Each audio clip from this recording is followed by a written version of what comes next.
On a gray, snowy day in the late 20th century, the world teetered on the edge of nuclear annihilation. The chariot for he who wished to bring the world back to zero is known to many. The Morgan. Developed initially in the late 1980s by the South Balkan Munitions Factory, later known as Grunder Industries, the ADFX Morgan was the first aircraft in the famous Air Dominance Fighter series, and the progenitor to the ADF-01 Falcon and X-02 Wyvern. Classified as a 4.5 gen aircraft rather than a 5th gen aircraft due to lack of stealth characteristics, it was a technological marvel incorporating the cutting edge of aerodynamics and weaponry. Powered by a pair of massive engines, and using the ADF's later signature forward-swept wings, which were stabilized by an advanced fly-by-wire system and canards, it was an incredibly powerful aircraft in terms of raw performance, being a leap above most contemporary aircraft of the time, like the F-15 Eagle or MiG-29 Fulcrum. Aside from the conventional internal gun and standard missiles, it could mount 3 different special weapons like any aircraft. This includes an ECM system that reduces enemy missile homing while improving friendly missile homing, a tactical laser system that can slice targets in the air, on land, or at sea in two, and a multi-purpose burst missile that on its own could utterly devastate enemy forces and turn the tide of a battle. Though beginning development in 1985, it would take many years of research and development before 2 prototypes were flight capable by the time of the 1995 Balkan War. Despite being combat-ready, neither prototype was used officially by the Balkan Air Force during the conflict.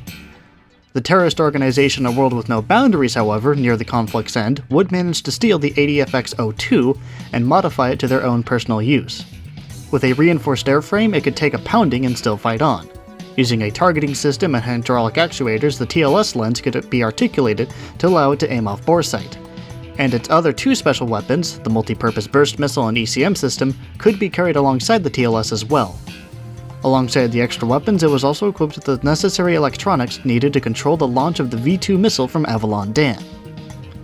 Piloted by a 2nd Lieutenant Larry Folk, the No. 2 of Galm Squadron, though better known by his call sign as Pixie, the ADFX-02 Morgan would fly its first and only combat sortie at the Battle of Avalon Dam, where Pixie attempted to accomplish the terrorists' goals by bringing civilization to an end so that humanity could, quote, entrust the future to the next generation.